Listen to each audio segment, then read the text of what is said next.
acá Roberto nos explicó que no es así. La real provisión solamente permitía que se llegue a elegir desde el pueblo si la persona, la autoridad, hubiese fallecido y no dejase sucesor.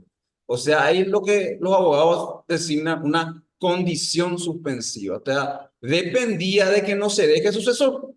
Si yo considero esto, si yo elijo la opción que dice esto, entonces yo elijo la opción correcta. Bueno, otra cuestión, a ver, ¿cuál fue la disposición que previó por vez primera en el Paraguay el voto censitario? Hablábamos del voto Ahí toca. censitario, cuándo se introdujo eso. Ahí toca. Recuerden que hablamos del voto censitario, ese voto que permite que voten solamente los que tienen un título nobiliario, conde, marqués, o sea, un terrateniente que tenga tanta hectárea de propiedad o tenga un título universitario también. Depende de eso. En varios países funcionaban de diferentes maneras y comenzó en Inglaterra, explicamos la clase y bueno, en el Paraguay se quiso implementar en algún momento de la historia. ¿Cuándo fue ese momento?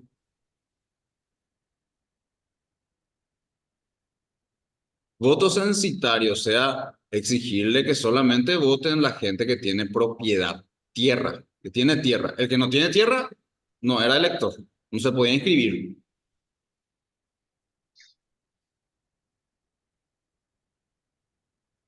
En algún momento, algo que... En la reforma parcial de 1856 podría ser.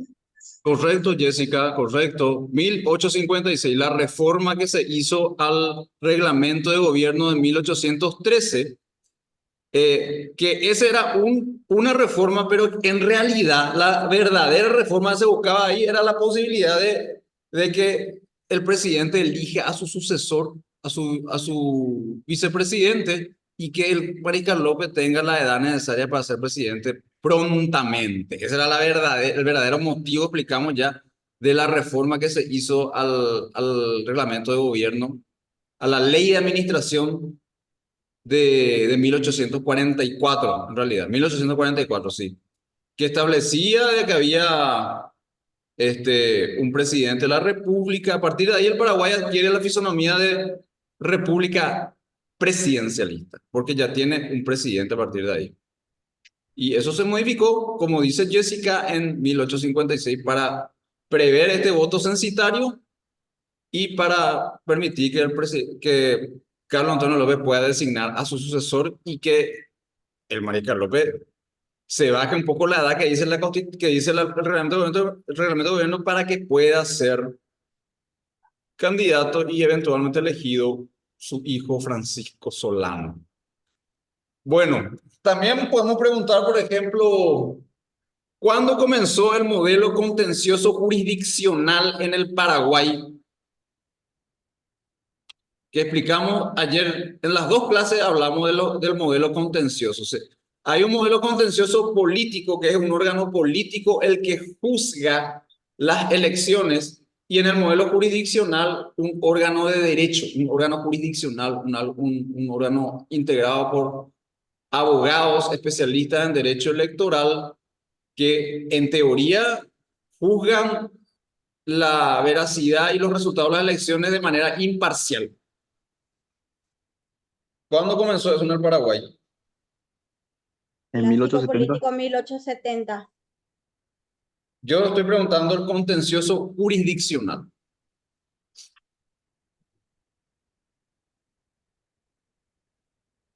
En 1870 comenzó el contencioso político o clásico, pero el jurisdiccional el que yo estoy preguntando.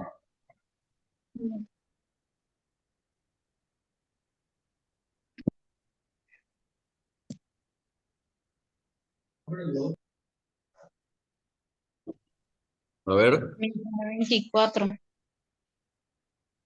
no, no es 1994.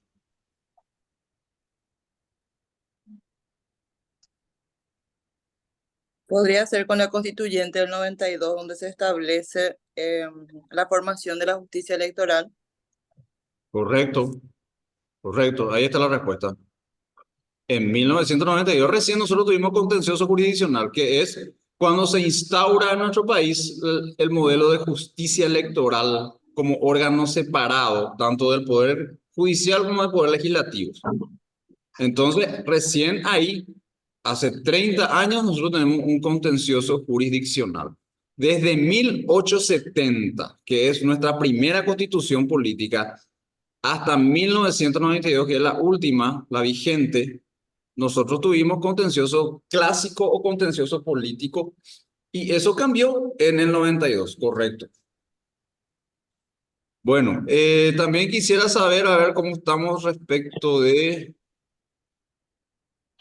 ya hablamos de... Ya hablamos de la Real Provisión. Ya hablamos también de la época de la colonia.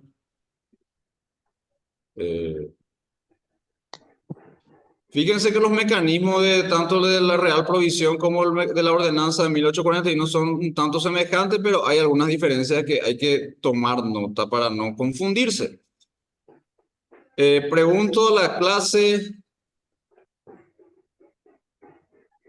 el consulado, ¿en qué congreso se instaló el consulado? ¿Recuerdan que hablamos del consulado? Lo integró por primera vez Carlos Antonio López Mariano Roque Alonso.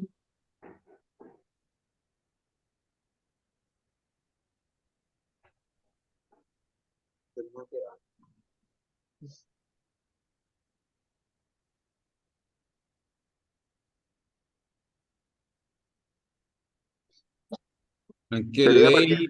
el Congreso de 1814, ese. Tercer Congreso General 1814, correcto, correcto. Bueno, entonces, se dan cuenta, pueden ustedes encontrar una diapositiva que que hable algo más detallado del Congreso, pero lo importante es esto. Se estableció un instituto que se llamó el consulado, un instituto que explicamos que viene de Roma. Y como todavía nosotros, como en esa época todavía no estaba muy claro lo que era el presidencialismo, era un experimento de los norteamericanos. Ellos estaban experimentando con eso. Querían darle la dirección de un estado a una persona física, ciertamente, pero que no querían que sea como el rey. O sea, los norteamericanos no querían la monarquía. Porque muchos de los emigrantes que fueron a radicarse a las colonias británicas en América era gente que era perseguida religiosa y políticamente. Y casi siempre por un rey. Y venían trayendo en sus memorias esa gente todo el cruento pasado que fue en Inglaterra la persecución religiosa, por ser católico, por ser protestante. Últimamente, Isabel I de Inglaterra era católica, ella le persiguió a mucha gente que no era católica, que era calvinista, que era luterana, que era de la iglesia anglicana. Entonces esa gente no tenía sino que salir de Inglaterra porque ya no se podía vivir. Y llegaron a América con la fresca en su memoria la posibilidad de que no pase lo mismo que pasó en Inglaterra. Entonces, por eso ellos, cuando lograron su independencia, quisieron dotar de un gobierno que no sea como la monarquía. Y dijeron, bueno, vamos a ponerle a una persona a cargo del gobierno. El consulado a ella no le convenció mucho, bueno, vamos a ponerle a una persona. Pero ¿qué pasa si quiere ser como el rey? Y vamos a ponerle un periodo de 4 años en el poder. Eventualmente puede ser reelegido una sola vez, correcto. Y otros decían, no, tiene que estar de por vida. No, mejor que esté por un tiempo X, porque si está de por vida va a pasar lo mismo que pasa con el rey. Y así están experimentando ellos. Acá en Paraguay, en ese tiempo también, 1844, según primera mitad del siglo XIX, tampoco sabíamos muy bien qué es lo que íbamos a hacer. Y uno de los experimentos para ver cómo nos podíamos gobernar era el consulado. No querían a lo mejor un presidente de la República, una sola persona que gobierna igual que el rey. Entonces vamos a ponerle a 2 personas. Y así era, estábamos en una época de experimentos. Hoy día nosotros sabemos ya qué es el presidencialismo, cuáles son sus bondades y cuáles son sus imperfecciones, pero bueno, estamos ya del otro lado de la historia. Bueno, a ver un poco, ya dijimos el voto censitario.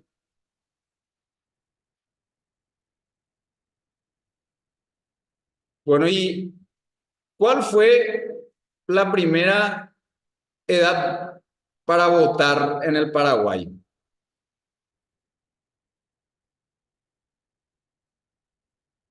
O sea, que se estableció en una ley, que se estableció en una ley. Y doy más precisión, de que se estableció en una ley después de la Gran Guerra.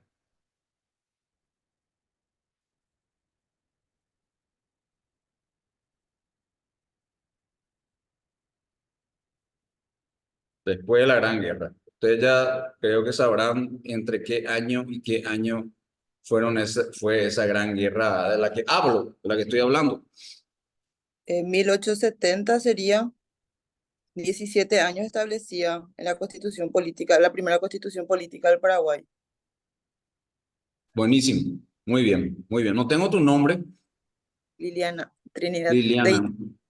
Buenísimo, Liliana. 17 años. Fue la primera edad que se consignó. Se consignó en realidad en el Estatuto Provisorio de 1870.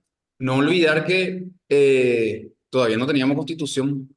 Justamente ese Estatuto Provisorio apresuradamente se hizo para poder hacer el proceso de selección de convencionales y poder tener los convencionales que a su vez voten las elecciones, voten a la gente, voten a las normas que iban a hacer la Constitución de 1870. Muy bien. Bueno, está siendo provechosa esta clase. Quiero que me digan,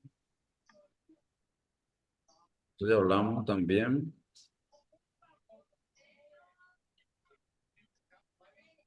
La ley que además del voto escrito admite el voto verbal. Hablamos de eso también. Hay Hablamos de que el voto escrito fue imponiéndose, o sea, estamos hablando en realidad del voto cantado, el voto cantado y el voto escrito. Antes el voto se cantaba, se le preguntaba al elector, ¿por quién desea usted votar? Y enfrente de la mesa decía, yo deseo votar por fulano. Así era antes.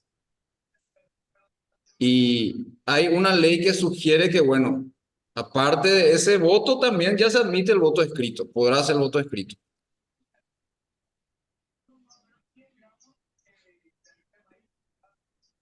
La ley electoral de 1870. Si quiere ver acá. Ley de elecciones de 1870, correcto. Claro, la más vieja de todas, porque claro, era ya más cercana a una época que prontamente fue abandonándose.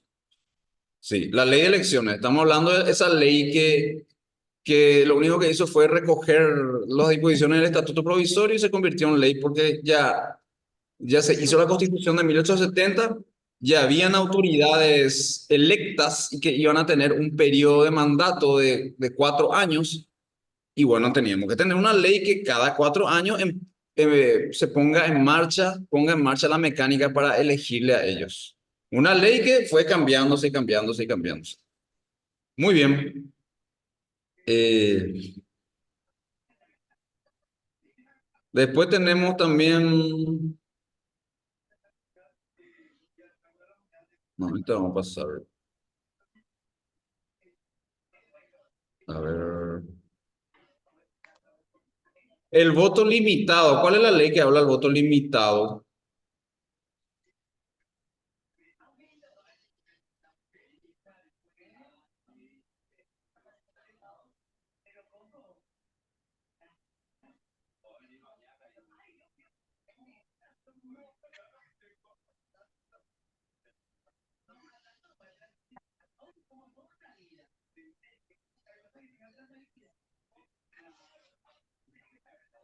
Hablamos de una mecánica de voto, una forma de votación del elector que tenía menos votos que los cargos en disputa. Si estaban en disputa en una circunscripción, 3 diputados, en circunscripción X, 3 diputados, el elector solamente puede elegir 2. Ese es el voto limitado. ¿Qué ley previó eso? La ley del 702 del 14 de noviembre de 1924. Muy bien, perfecto, perfecto. Bueno, y bueno, por mi parte quiero dar una última. ¿Cuándo adquieren rango constitucional? ¿A través de qué constitución adquieren rango constitucional? O sea, se los introduce, se los menciona en la Constitución Nacional los partidos políticos. ¿A partir de qué constitución?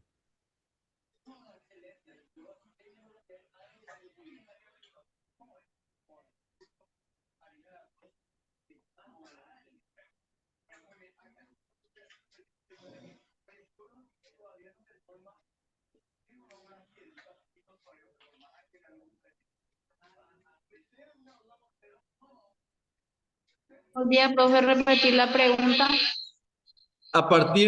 Hablamos nosotros de que hoy día, sabemos, los partidos políticos son actores fundamentales. No se puede hacer democracia pluralista sin partidos políticos. Eso dijimos al final de la clase de ayer. Pero en el comienzo de nuestra historia electoral moderna, que arranca a partir de 1870, no estaban ellos mencionados todavía. La ley no hablaba de ellos. ¿A partir de qué momento la Constitución comienza a hablar de los partidos políticos? Porque si, lo que quiero poner énfasis, desde el momento que la Constitución se ocupa de ellos, de los partidos políticos, es porque son importantísimos.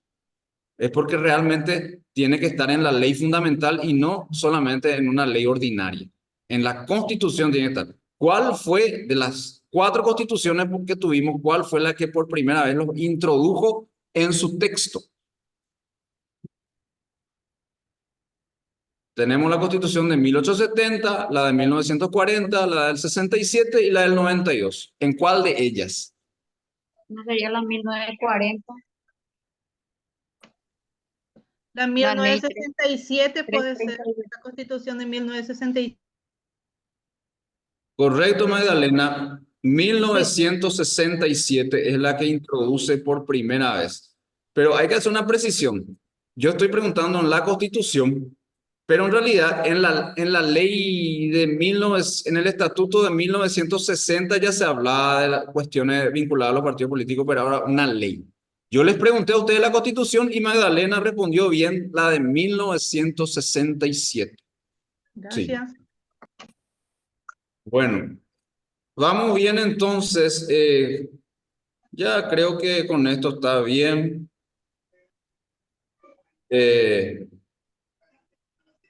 Quiero que me expliquen para finalizar nomás qué es o cómo funciona,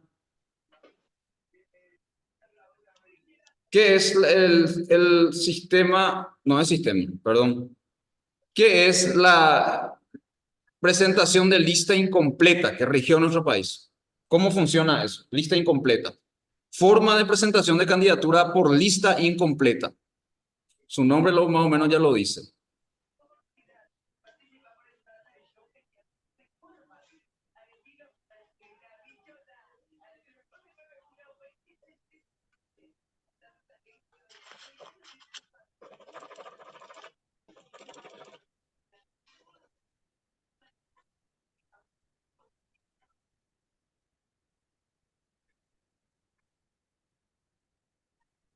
A ver si hay algún chat de interés.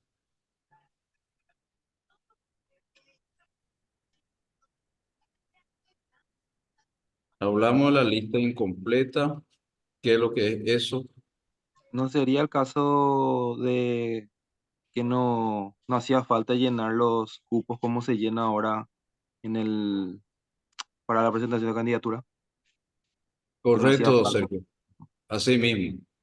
O sea, Y bueno, y así mismo es, así como dice Sergio. O sea, tener una dotación de 20 titulares de diputados, antes era así, y vos podías presentar 10 candidatos nada más. ¿Eso continúa siendo así, verdad o no? Pregunto a la clase. No, ¿Cómo es ahora? De darse la lista completa por los años que se van a... Correcto. Si tenés 45 titulares y 30 suplentes para Senado, tenés que presentar 45 candidatos titulares y 30 candidatos suplentes. Si presentás 40 candidatos titulares y 25 suplentes, se te puede rechazar la lista, porque no es completa, tiene que ser completa. Se te puede impugnar. Correcto. Se te puede impugnar, o inclusive el magistrado puede ya de oficio rechazar eso porque es algo que está muy en claro en la ley. No es no es una cuestión que se necesite demasiada versación para entender que si te dice la forma de candidatura es de lista completa y si vos presentás, si te dice la Constitución 45 senadores titulares y tienes suplentes, vos presentás menos, estás incumpliendo lo que dice la ley.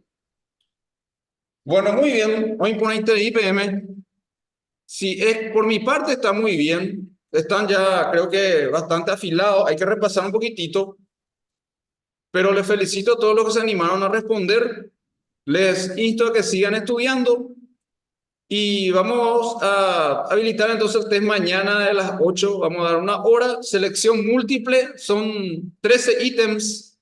Así que se va a hacer rápido. Si uno lee bien, precisa bien los conceptos, identifica muy bien para las épocas, creo que va a estar muy bien. ¿Mañana o viernes, profe? Perdón. Viernes. Ya me adelanté yo ya quería hacerle rendir a ustedes. El viernes va a ser el examen. En el plataforma, sí, en el plataforma había 2 materiales, de esos lo que vamos a estudiar, ¿verdad? Así mismo. Muy bien. Bueno, por mi parte estamos por hoy. Si hay alguna pregunta adicional, alguna sugerencia, crítica,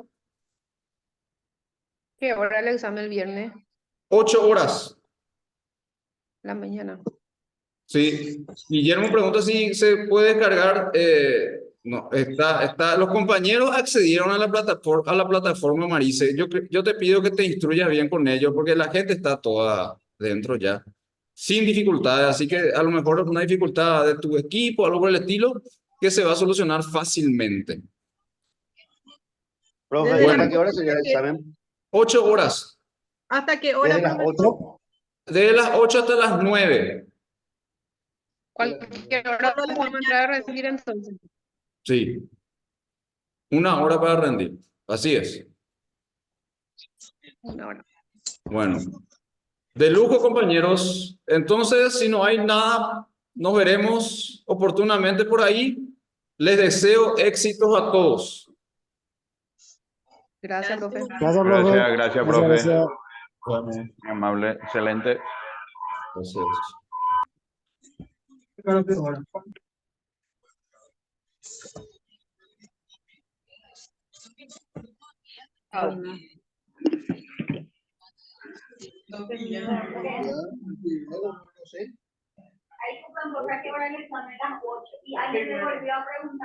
En la plataforma ya se dijo, ¿verdad?